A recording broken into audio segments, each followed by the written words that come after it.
so that they don't get mixed messages. And then students, we very much solicit feedback from them. You know, what they need, how we're doing as coaches, that kind of thing. It gives them greater ownership in the program. Also allows them to feel safe about expressing their opinions and empowered and appreciated. Then you've got a powerful team. And we also provide an end-of-season survey, and it includes a section on coaching where they actually rate the coaches, and it's kind of a similar system we use for mock trial. And it's extraordinarily powerful. Each season we make adjustments based more on what the students feed back to us on this survey than what we as coaches, you know, feed back to each other. And then the final area here is working with the parents. They're invaluable. Parent-coach relationship is essential, and it's functioning as a team. Coaches can provide great feedback to parents about their kids, what they observe as strengths, limitations, their successes, and then career options as well. I think your son or daughter really shows skill and that kind of thing, and especially you're working with some students who come from families like I have, you know, to hear it from someone else other than me, you know, makes a big difference. And then parents can offer us, you know, valuable insight about their children, some family background stuff, how the student learns best, you know, their interests, their strengths. And so to cultivate that relationship, it's getting them involved. It's getting them involved and keeping them involved.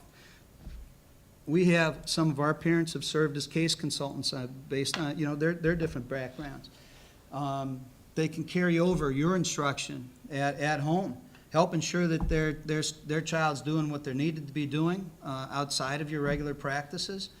And parents can also help monitor their child's progress. By doing all those things, they become and stay very intimately connected with their children.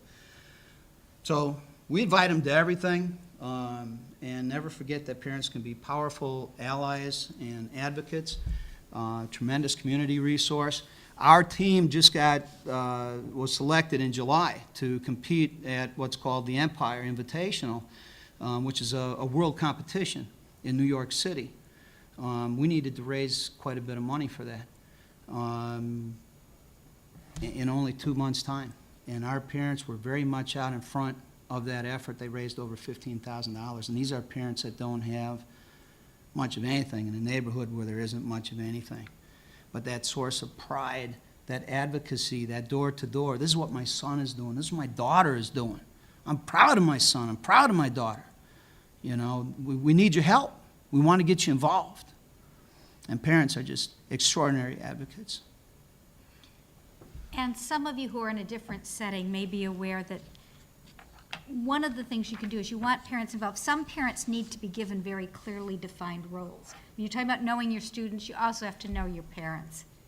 Some parents are really supportive, some parents are not, and some parents want to be supportive, but they actually need your help to be constructively supportive. So you've kind of got the whole gamut. I just wanted to take a second, if I might. You know, I want to thank Janelle, and I want to thank Kathy, and Kevin's gone, but in building our program in Green Bay, we very much have turned to our fellow coaches. And you know, we wouldn't have experienced the things that we have without them. We all share something very neat, very difficult, very challenging, you know, in mock trial. And mock trial just has so many wonderful things that has such a great impact on young lives. It's phenomenal. And coaches, this fellowship that we have, we share something that other people don't share. We do. And I need to thank you guys again. Changed a lot, you know, for our kids' lives. Okay, and we've got a little bit of time, and I think we've got one question or comment here that I see. The microphone, I had put it right back by Dennis. I had been holding it last. It's kind of like a Donahue thing. This is kind of a delicate issue, but I've coached for many years, and I'm from Madison, so we've got high schools of 2,000 to 2,500 kids. And what we found is we get almost exclusively white and Asian students, and we get almost no African American students. And we've talked about it a lot. We have the suspicion that what that's about is that mock trial is viewed as a quote-unquote white thing to do, and we have occasionally gotten some kids that you would never expect to come out for the team, but we haven't been able to build on that. Any suggestions? When I took over this program, the coach before me pretty much handpicked the students out of her, introduction to law class. So a lot of kids at our school never even heard of mock trial before. We opened the doors, and we had 30 kids respond, of all colors, size, shapes, this, that. Last year, 42. This year, with our experience in New York, where we actually did have a marching band on the day that we took off, we had the whole school standing out there, and hanging out of the windows and all that stuff. Make it cool. Make it cool, and it's cool for all the right reasons. It's cool that up here, it doesn't matter where you're from. It doesn't matter what color. It doesn't matter any of that. You got this beautiful, beautiful thing called MIND, and this great program, Wisconsin Mock Trial, this is here for you. It's for you, and we want you to be involved. What we hope to do, what we're promoting, is we would like to start a summer academy up there and get other schools involved that aren't involved, get other kids involved that aren't involved. What has been helpful to us are kids of different races and kids who are known to be poor in our school are the ones out there promoting this. To other kids, it's a student-driven enterprise. So yes, absolutely, the welcome mat, the door is open. Make it cool. Have the kids make it cool. It can be a difficult problem in some schools. I know that our team struggled with this to some extent. And it seemed to me that the years that it was most open was if you can find one target kid who you can get really involved, it grows from there. But you have to figure out who that one kid is. And you may have to go after them specifically and see if you can get them, whether it be through the acting as a witness or as an attorney, and it may depend on who that is. But you're going to have to find one kid first, and you can grow from there, I suspect. Thank you.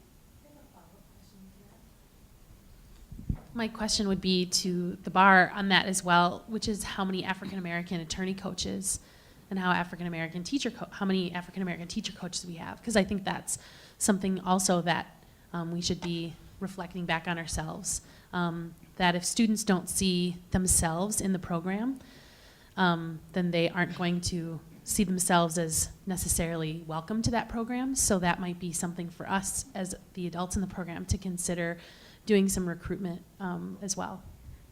And that certainly has been an issue, and I know that it's an issue we've tried to be sensitive to on finding judges as well. I don't know what the numbers are off the top of my head. Any other questions for Ellen or? I have two things I wanted to say. First of all, I want to reiterate to my really passion that this is about the kids, and I think my biggest frustration is when I go to competition and feel like the adults are more forward than the kids. Like the adults are more, have run the case, have tried the case before it even has gotten to trial. So I really respect Robert so much and his passion. his dedication to making sure that it's really about all of our kids. The other thing that you mentioned earlier that made me kind of perk up was with regards to scrimmages. And we've talked a lot about how powerful scrimmages can be. And one of the things that I would like for us to work on as a program, and I don't know what other coaches feel about this, is putting out a calendar and having more early scheduled scrimmages. From a teacher's coach perspective, it's extremely difficult when I have students, and not just students, but the teachers mostly. I have the swing choir teacher breathing down my neck right now to give me dates for scrimmages in January because we butt up with, you may not know this, those of you who aren't teachers, but mock trial and show choir season are the same. And I share kids. So that's something I would really like for us to try to do better, and I hope that because we have the new, that everybody's now on the listserv, that we can communicate better. So just a plea from Lodi that if you know when you're gonna have a scrimmage, or if you're considering having a scrimmage, let me know now so that I can get my choir teacher off my back a little bit and give her some dates. 3 real quick points. 1, you're wrong, it conflicts with the musical. Number 2, this goes to something that was mentioned earlier, and I didn't make a comment. I've always been a really big fan of scrimmages, and I hate it when people say, oh, we can't scrimmage because other people will know what we're doing. It's all about the doing, folks. It's all about the doing. I'm a big fan of scrimmages, and it brings me to the third point, which is I had talked about mock trial. The whole governing structure has been changing slightly. It happened kind of fast on me so that I didn't get this together as well, and Janelle already knows this. What I would like to put together for right after the season, because it's just not possible to make changes at this point and there are other things going on, is to put together a task force. And one of the things we want to look at is increasing participation and increasing what the experience is, and scrimmages are part of that. So if you are interested, and it will take, and I'm asking for people who aren't going to say, oh, I'll come to one meeting.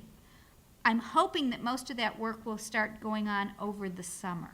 If you would be interested, I will put a sign-up sheet by the back. And I will be talking to you, but understand there will be a pause because none of this, I would like a group to look at rules, ideally. I would like a group to look at how we do things like getting more scrimmages going or coordinating what's out there. So if you are interested in that, this is my plea, and this seemed like a logical place to put it. And that kind of goes with what I was saying. Janelle